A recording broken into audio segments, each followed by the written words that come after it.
à l'organisation, honorable président, des assumés en tant que ministre. Je suis conscient, ça n'a rien à voir. Vous êtes responsable de votre ministère.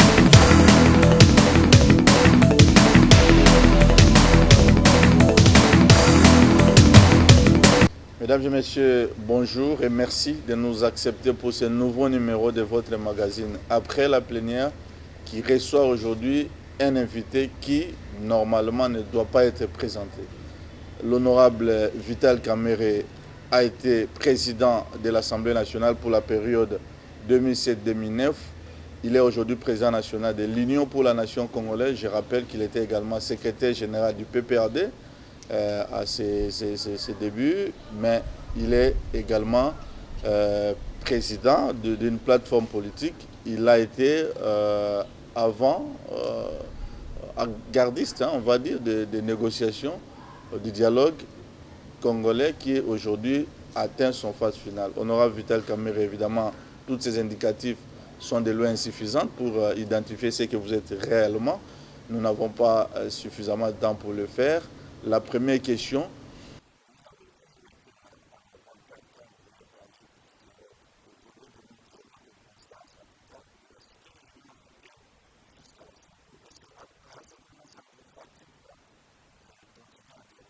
On va chercher le dialogue. Non, ça ne peut pas me fatiguer quand je sais que la paix n'a pas de prix.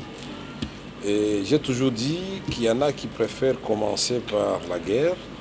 Et comme tout le monde le sait, toute guerre finit toujours autour de la table de négociation, quel que soit le vainqueur. Mais malheureusement, on aura perdu des vies humaines inutilement. C'est pourquoi moi je dis qu'il vaut mieux privilégier le dialogue. Et c'est ce que nous avons fait à la citoyenneté africaine. Nous avons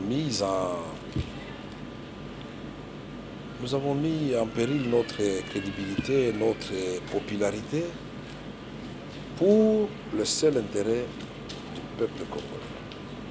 Nous avons été charriés, tout le monde a dit mais ce monsieur il va là-bas pour devenir Premier ministre, certainement il a eu l'argent du président Kabila.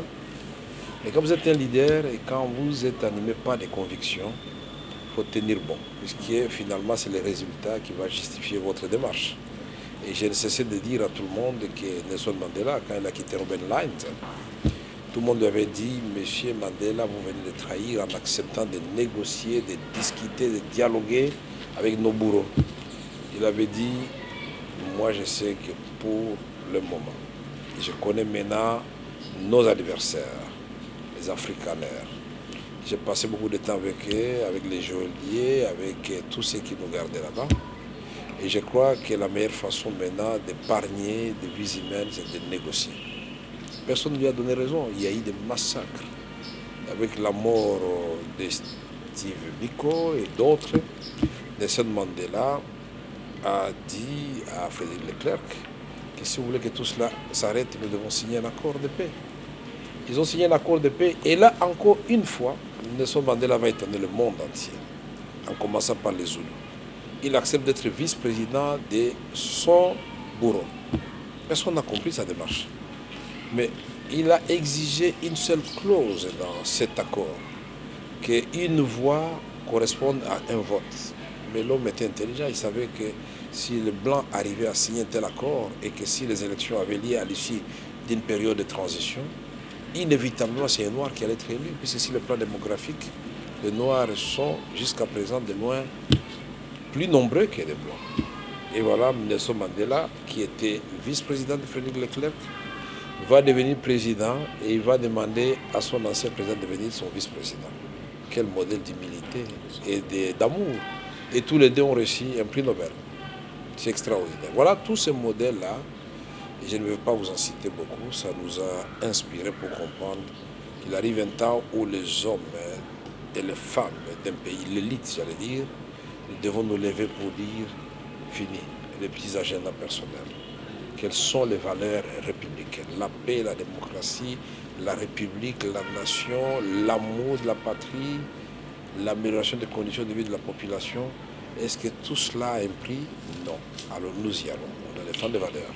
Et quand vous prenez une démarche comme ça, vous ne pouvez pas vous tromper. Voilà. Qu'est-ce que vous faites dans votre peau? Parce que vous êtes un humain. Qu'est-ce que ça vous fait dans votre peau quand de manière continue, vous êtes quand même l'objet d'une diabolisation avant la cité de l'Union africaine, après la cité de l'Union africaine et maintenant avec la CENCO. Non, moi je vais me rappeler d'un grand homme politique, Jacques Chirac. Non seulement par vos adversaires, mais surtout par ceux qui sont censés être vos alliés. Je vais dire ce que Jacques Chirac disait, que lui, quand 2 jours passés sans qu'on parle de lui, en bien comme en mal, il était mal dans sa peau. Ça signifie tout simplement, quand on parle de l'homme politique, vous êtes dans le viseur de tout le monde, vous êtes devenu grand. Il ne faut pas en rougir. Le seul thermomètre, c'est votre conscience. Si vous êtes conscient que vous êtes au service de la nation, tôt ou tard, ça finit par payer. Et nous avons dit aux uns et aux autres qu'il n'y avait pas d'autre voie que d'aller à la cité de l'Union africaine. On a été diabolisé. L'accord du 18 octobre, c'est le socle sur lequel on a battu l'accord du 31 décembre 2016 de la Saint-Sylvestre, le cadeau de fin d'année pour le peuple congolais. Aujourd'hui, ce qui disait que M. Vital Kamerhe, pour avoir discuté avec la majorité présidentielle, a trahi la nation, donc il est devenu membre de la majorité présidentielle. Je ne sais pas ce qu'ils peuvent dire après avoir eux-mêmes signé cet accord du 31 décembre. Soyons humbles tous et soyons tolérants, soyons compréhensifs les uns envers les autres. Si nous pouvons trouver un dénominateur commun que j'appelle au fait l'osmose, l'ensemble des valeurs de la République, quel que soit le bord auquel on appartient, le Congo va se relever. On ne peut pas comprendre qu'un pays comme la République démocratique du Congo, vous avez un sol fertile, vous avez un sous-sol très riche, que les gens continuent à se battre pour le pouvoir, à continuer à s'entretuer. À Kananga, au Nord Kivu, alors qu'en dessous du sol, vous avez de l'or, vous avez du diamant, et dans l'eau, vous avez du pétrole. On enterre même nos morts dans des cimetières dorés, c'est-à-dire il y a de l'or dans nos tombes. C'est inacceptable. Ça signifie quoi? Quelque part, nous n'avons pas la vraie lecture de ce que le Congo représente dans les concerts des nations. Nous devons rendre à la République démocratique du Congo sa vocation.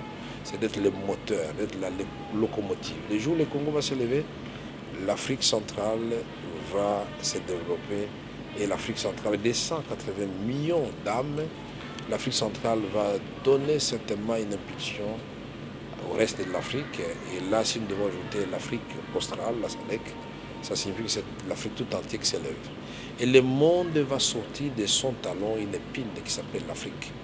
Un contraste où il y a des richesses incommensurables, inexploitées, pillées chaque jour avec des fuites de capitaux, mais en même temps avec une classe politique médiocre qui est incapable d'inventer un modèle pour répondre aux besoins de sa population. Un contraste, c'est-à-dire un continent très riche potentiellement, mais avec des populations en dessous du seuil de pauvreté. Il faut corriger. Vital Kamerhe, vous étiez archi-favori pour la primature à l'issue de l'accord de la Cité de l'Union africaine. Les choses ont évolué autrement. Maintenant, il y a l'accord de la Saint-Sylvestre. Est-ce que l'opposition politique dont vous conduisez la délégation à ces dernières négociations obtient virtuellement, je crois, le poste de vice-premier ministre?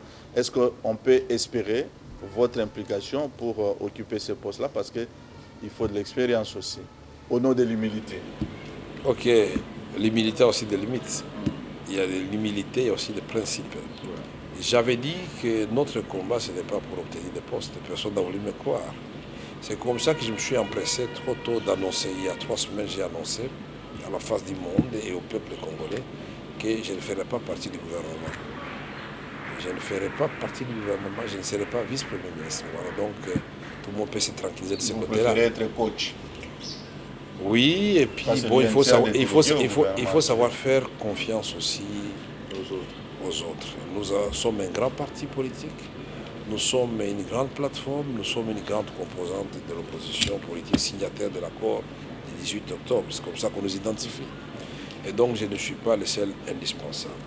Quand un homme commence à croire que sans lui, rien ne va marcher, alors cet homme-là a cessé d'être le vecteur du changement dans ce pays. Mais quelle est l'autre raison supplémentaire pour laquelle vous ne voulez pas prendre la vice-primature, par exemple? Vous voyez l'échec en filigrane, vous ne voulez pas être associé à l'échec parce que les élections, c'est dans quelques mois, ou il y a une autre raison? Il faut donner la chance aux autres. J'ai été président de l'Assemblée nationale. Vous savez que je me sentirais mal dans ma peau d'être vice-premier ministre. J'étais chef de corps. Je préfère continuer dans les filons, dans la filière de la pacification, de la démocratisation. Il y a le Conseil national de suivi de l'accord. Je peux être un simple délégué là-bas. Je peux être au présidium. Je me sentirai plus à l'aise là-bas puisque tout le monde comprendra que je suis en train de me battre pour la réussite de l'application de l'accord plutôt que d'aller au gouvernement alors que nous avons d'autres ambitions à l'issue de cette période préélectorale et électorale. Comment voulez-vous être en même temps dans le profil de ceux qui peuvent prétendre à la magistrature suprême, mais en même temps entrer dans un gouvernement où vous êtes numéro 2, numéro 3 et gérer les deniers publics, l'argent des contribuables? On va tout de suite dire, monsieur est allé là-bas pour avoir un peu d'argent pour sa campagne prochaine. Nous devons apporter le changement. Et le changement, c'est d'abord nous, pas l'autre, d'abord nous-mêmes. Et voilà pourquoi nous affligeons. Voilà. Il y a un point de principe. Vous avez parlé du peuple, parce que vous avez négocié par procuration, donc au nom du peuple. Les 80 millions de Congolais ne pouvaient pas tous aller négocier là-bas.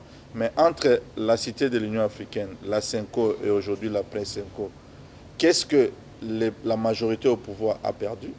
Qu'est-ce que l'opposition a gagné et qu'est-ce que la population va gagner? Moi, mon calcul est simple. Personne n'a perdu. C'est le peuple congolais qui est en train de gagner. Et le jour où on va signer l'arrangement particulier, je serai l'homme le plus heureux. Puisque pour nous tous, je pense que nous avons la même vision et nous avons la même conviction. Si le peuple peut gagner au finish, c'est-à-dire nous avons la paix, nous avons l'environnement politique complètement assaini pour ouvrir la voie à des élections libres, démocratiques et transparentes en 2017, décembre exactement. Je crois que c'est le peuple qui a gagné. Et à travers le peuple, pour autant que nous nous disions leaders, quand le peuple a gagné, donc nous avons gagné nous tous. Mais au-delà de ça, nous pouvons faire une petite gymnastique. La majorité au pouvoir était là avec un gouvernement 100% majorité au pouvoir. Ça, c'était normal, puis c'était le mandat du président de la République, Joseph Kabila. Mais dès lors que la Constitution était très claire, que le deuxième et dernier mandat du président se terminait le 19 décembre 2016 à minuit, l'après 19 décembre ne pouvait pas être égal avant 19 décembre. Et je suis très heureux que le président ait compris cela. Il fallait absolument deux possibilités. Ou les gens actionnent l'article 64 et on empêche le président d'exercer le pouvoir en violation de la Constitution.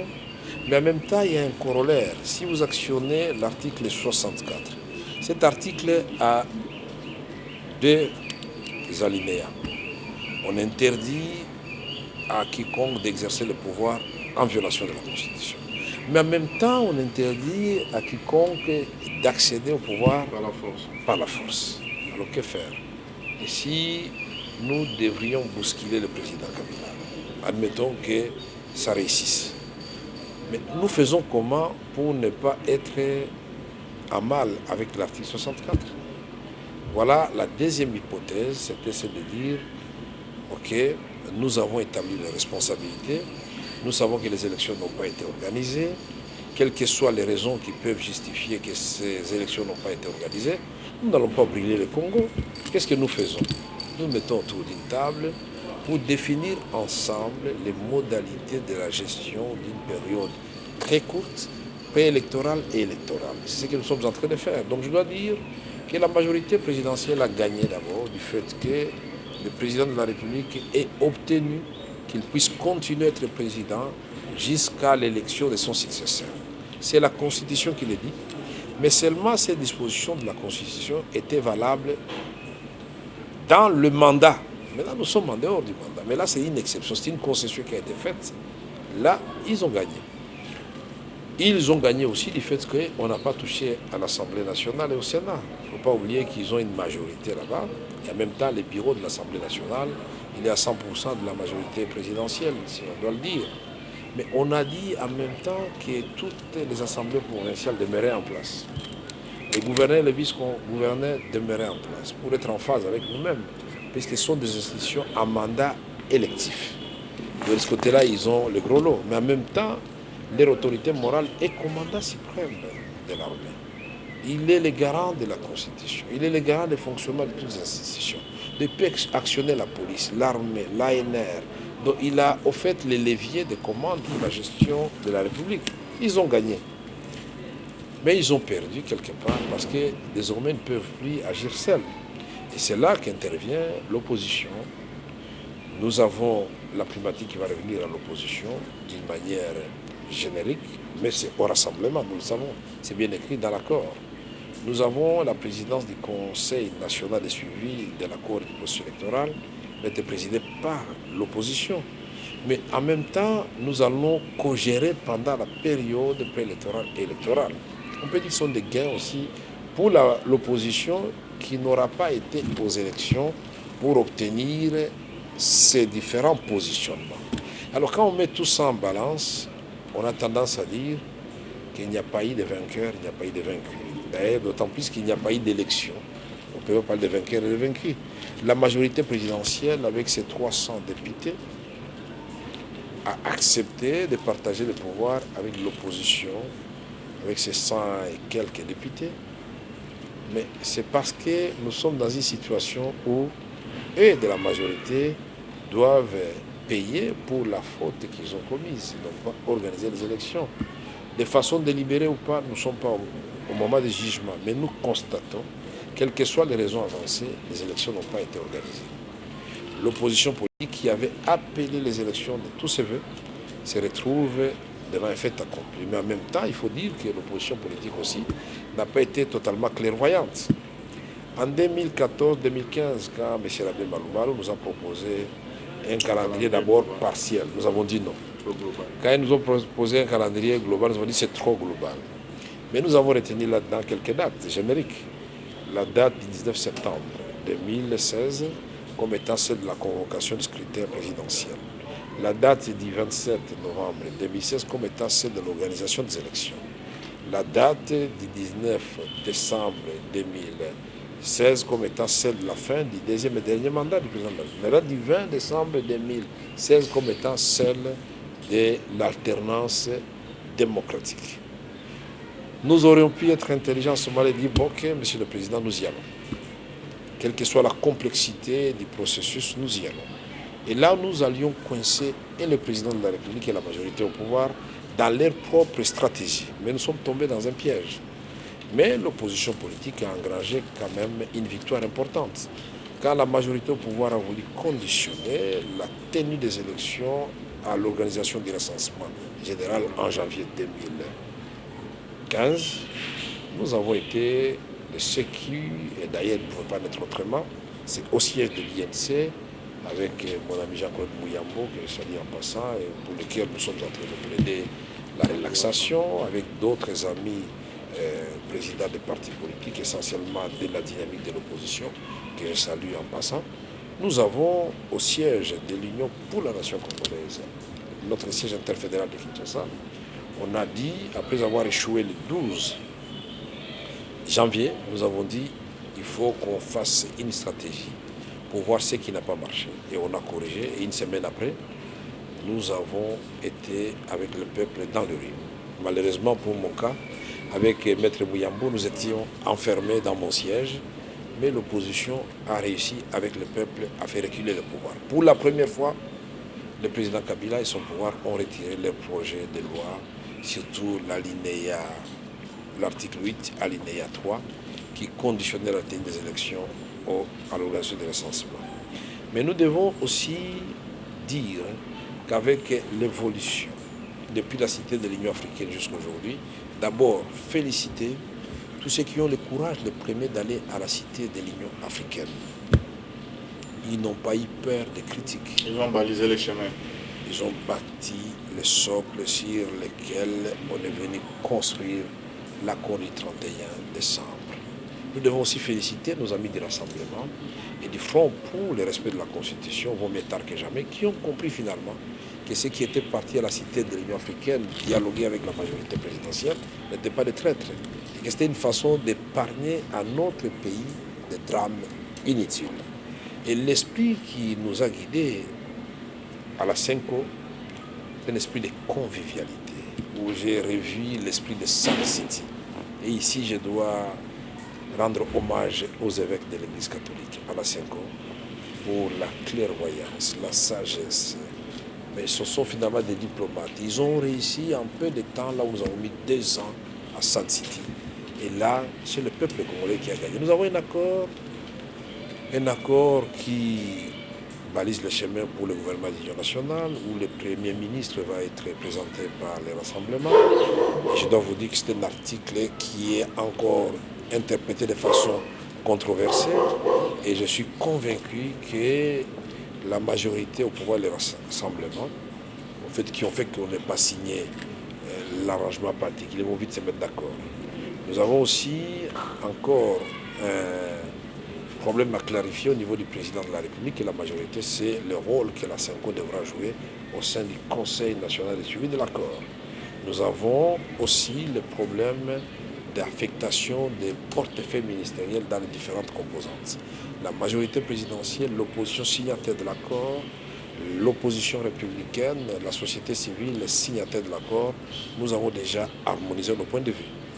Et le rassemblement avait conditionné l'examen de cette question au déblocage de la question du Premier ministre. Je voudrais ici lancer un appel aux uns et aux autres pour dire qu'il est incompréhensible, après avoir obtenu le plus difficile, c'est-à-dire l'accord, que nous puissions donner à notre peuple l'image des gens qui sont en train de se câbler à cause de nos positionnements.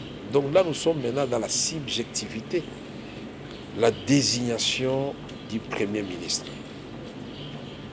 D'aucuns peuvent dire, écoutez, l'accord est très clair, le Premier ministre est présenté par le rassemblement, point barre. Mais quand vous regardez la lignée qui vient après, mais on évoque l'article 78 de la Constitution pour dire que les modalités vont être présentées dans l'arrangement particulier. Et quand on commence à examiner ces modalités, il y a 2 sons de cloche. La majorité présidentielle qui dit non, nous il nous faut une liste parce qu'il y a le pouvoir discrétionnaire du chef de l'État qu'il faut préserver, puisque en situation normale, le président de la République nomme le Premier ministre au sein de la majorité présidentielle qui a identifié. Or, le rassemblement n'est pas la majorité présidentielle. Mais comment faire en sorte que le rassemblement préserve son droit de désigner son candidat Premier ministre et en même temps préserver le pouvoir discrétionnaire du chef de l'État? À ce propos, justement, M. Vital Kamerhe, quelle est la solution que vous proposez entre les 2 extrêmes? L'extrême de la majorité qui a campé sur 3 noms à désigner, à partir desquels le président de la République va nommer le Premier ministre, et les rassemblements qui campent sur un seul nom à proposer. Quelle est la solution? Moi, je vais quitter ce schéma-là de 3 noms, d'un seul nom. Moi, je crois qu'ici, il faut d'abord rappeler aux uns aux autres que l'exécutif, au thème de notre Constitution, son chef, c'est le président de la République. Le Premier ministre est chef du gouvernement. Donc, en fait, nous avons un exécutif avec 2 têtes. Tant qu'ils sont de la même famille politique, ça ne pose pas de problème. Mais quand c'est la cohabitation, comme c'est le cas dans le gouvernement que nous allons mettre en place, il y a la question des garanties mutuelles qu'il faut se donner. Moi, je crois qu'ici, et la majorité présidentielle et le rassemblement, ils ont manqué tout simplement d'inspiration ou tout simplement de courage. Il y a encore la méfiance qui règne entre les 2 composantes. Sinon, la question doit se régler de façon d'abord informelle. Le rassemblement doit pouvoir rencontrer la majorité pour dire clairement, voici notre candidat.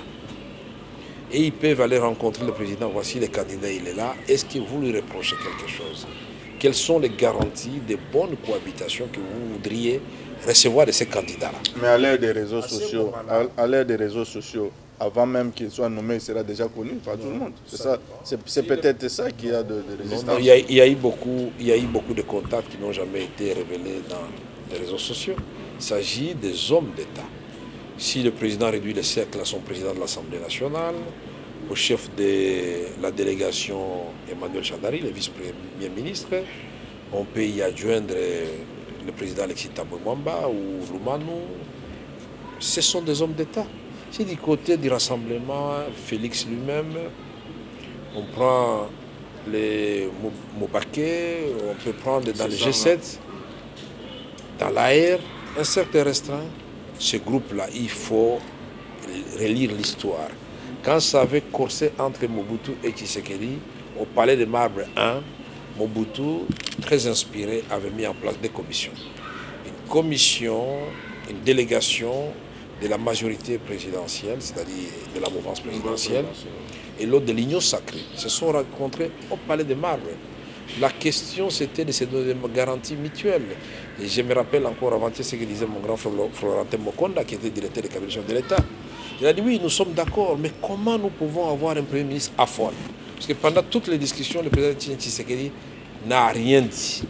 C'est comme ça que le Premier ministre Tshisekedi va faire une interview pour garantir la bonne cohabitation avec le président Mobutu. Et Mobutu va nommer Tshisekedi.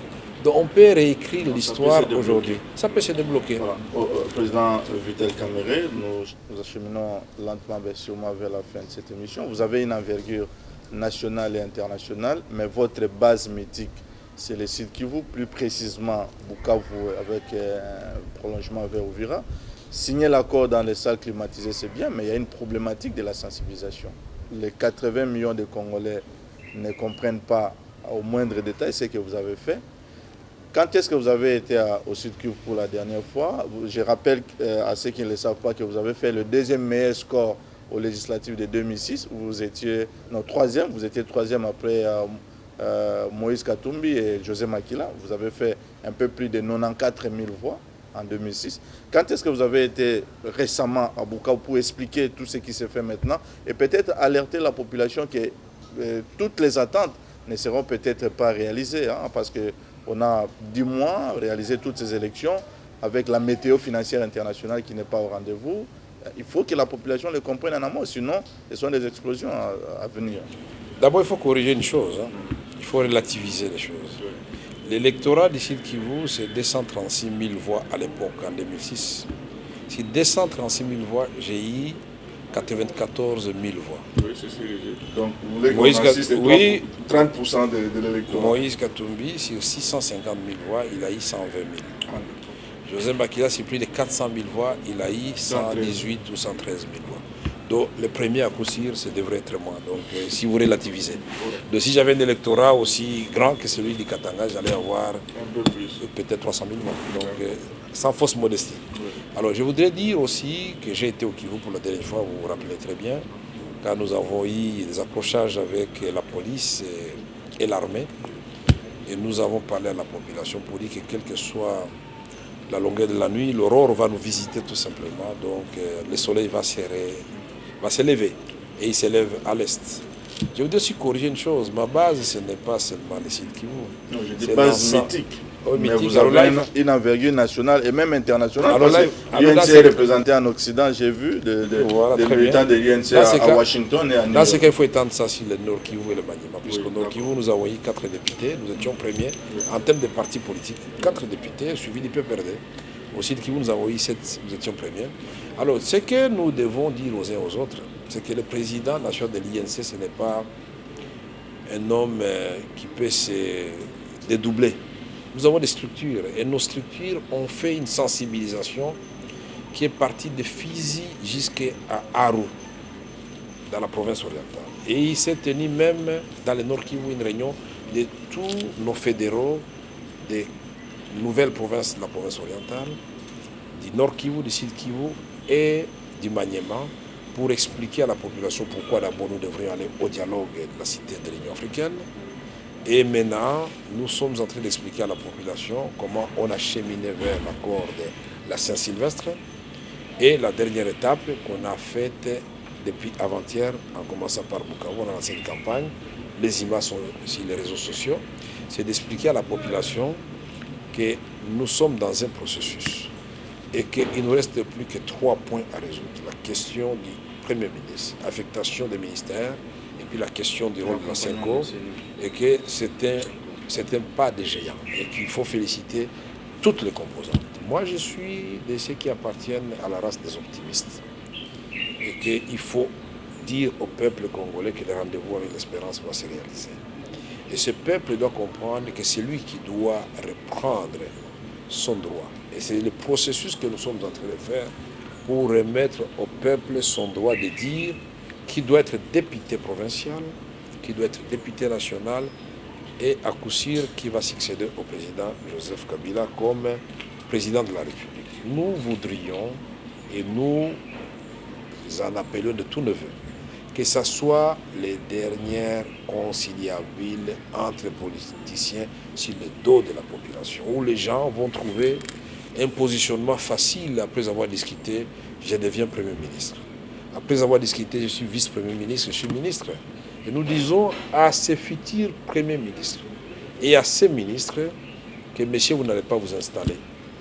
Vous devez organiser les élections en décembre 2017. Parce que vous n'avez pas gagné les élections pour être là. Vous devez être là et accomplir 3 missions. La première, organiser les élections. La deuxième, rétablir la sécurité. La troisième, arrêter la dégradation de la situation économique et améliorer les conditions de vie des populations congolaises. Ne faites pas beaucoup. On ne vous demande pas de construire des châteaux ou... Ce sont des obligations bien cadrées. Voilà. Et le Conseil national, je voudrais aussi l'interpeller pour que ce Conseil national puisse se rappeler ses missions. C'est le suivi du processus de l'accord, c'est l'application de l'accord lui-même, c'est de voir comment créer l'harmonie entre les différentes institutions pour un meilleur suivi de l'application de cet accord avec un monitoring bien détaillé. Donc nous allons nous retrouver avec une situation de séparation des pouvoirs, mais dans la complémentarité. D'accord. 2 petites questions pour terminer cet entretien. Les Léopards, notre équipe nationale, continue de monter en puissance. À votre avis, faudrait-il que dans l'avenir, on revisite le budget national qui est alloué au sport, et spécialement au football, pour qu'on ait un peu plus d'exploits que maintenant? Parce que ça devient quand même un secteur unificateur. Vous savez qu'il n'y a que chez nous où on relègue le sport au dernier rang des ministères. C'est incroyable. Il faut vous rappeler quand la France devait aller jouer la Coupe d'Europe, la finale. Le président Chirac, et à l'époque c'était en cohabitation, avec, ça devait être avec Jospin, ils sont allés assister à cette finale. L'image que j'ai vue, ces jours-là, entre les sursauter, surtout quand on a marqué le dernier but, les buts de Trezeguet, les buts qu'on appelle de mort subite. Il faut voir comment le président et le premier se sont embrassés. Et toute la France a vibré à l'unisson. C'est pour dire que le sport, ce n'est pas un domaine qu'on doit négliger. Et quand j'ai fait un tweet pour dire que nous avons arrêté les travaux de la CENCO pour aller suivre le Léopard, être de cœur avec eux pour qu'ils passent au quart de finale, j'ai vu que tout le monde était d'accord avec moi, quelques 2 ou 3 internautes, que je respecte en passant. Mais ils doivent savoir que le sport, c'est un événement, quand la CAN s'est fait, c'est un événement national au même titre que le dialogue. Et je voudrais dire ici que Florent Ibenge a tout mon soutien. Et j'avais dit dès le départ, quand tout le monde le critiquait, j'ai dit je connais les Congolais. Ibenge va être critiqué, mais quand il va commencer à amener des résultats, Ibenge va être le même qu'on va commencer à vanter sur tous les réseaux sociaux et dans toutes nos villes. Il y a même des concepts qui commencent à sortir. Ibengéisation, on commence à suivre. C'est ça, en fait, le Congo. C'est la même chose avec le leader politique. Quand vous avez une conviction, c'est le résultat qui va justifier le moyen. Et quand vous avez atteint le résultat, le peuple va revenir vers vous comme Gandhi, comme De Gaulle, comme Nelson Mandela, comme maintenant Obama qui vient de partir. Et c'est cela que nous devons faire. Donc le sport, aujourd'hui, nous souhaitons que les Léopards, et j'en ai la ferme conviction, gagnent pour être qualifiés en demi-finale. Mais nous sommes dans ce qu'on appelle le sport, il faut avoir l'esprit sportif. S'il arrivait, je ne le souhaite pas, que les Léopards ne soient pas qualifiés, il ne faut pas que ça devienne un drame national. Nous devons accepter cela avec sportivité. Mais le parcours déjà effectué, nous ne pouvons que féliciter Florent Ibenge, féliciter les 11 nationales et féliciter tous ceux qui ont, les près ou de loin, apporté leur soutien à cette équipe nationale.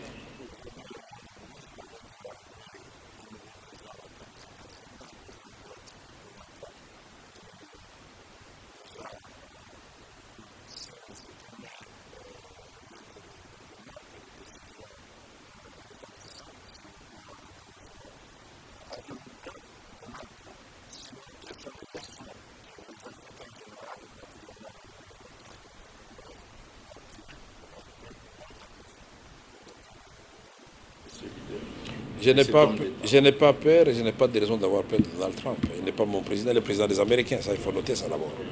Deux, il faut que les Africains comprennent que ce ne sont pas les différents présidents des États-Unis d'Amérique qui vont relever le niveau de vie des populations africaines. L'avenir de l'Afrique, c'est entre nous-mêmes. Et je voudrais vous dire en passant qu'aujourd'hui, c'est un continent vierge, pendant que tous les autres continents sont pollués, n'ont plus de terre, sursaturés, n'ont plus d'eau. Nous sommes là avec les terres, les eaux, la faune, le sous-sol, mais il nous manque que deux choses. Le réveil de l'élite, le leadership, et une vision qui va faire de l'Afrique, en fait, aujourd'hui la destination, et à coup sûr demain la destination de tous les continents du monde. Donald Trump n'est pas un président typique, c'est un président élu par les Américains, il faut les respecter. Donc les Américains ont vu en lui le président idéal pour porter les intérêts des États-Unis d'Amérique. Et nous ne pourrions que comprendre que quand ils viendront chez nous, c'est pour leurs intérêts. Et donc c'est à nous de jouer pour que les termes d'échange ne soient pas défavorables à nous. Ils viennent chercher leurs intérêts chez nous, mais nous cherchons aussi nos intérêts chez eux. Ça s'appelle les échanges au niveau international.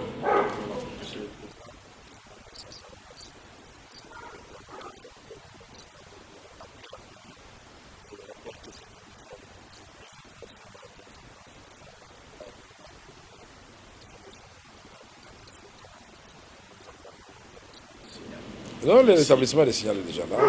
Je voudrais aussi remercier toutes les composantes d'abord. Je voudrais remercier aussi les évêques pour le travail qu'ils ont accompli et les encourager à aller de l'avant. Et ici, comme nous sommes ici la chaîne parlementaire, saluer Monsieur le Président de l'Assemblée nationale, Obé Minakou. Et j'ai apprécié moi-même le travail qu'il a fait lui-même et le président du groupe parlementaire du PPRD, Emmanuel Chadari. C'est cela aussi la sincérité et l'honnêteté en politique. Merci beaucoup. Merci. Poussé à l'organisation, honorable président, Les assumer en acte. Je suis conscient, ça n'a rien à voir. Vous êtes responsable.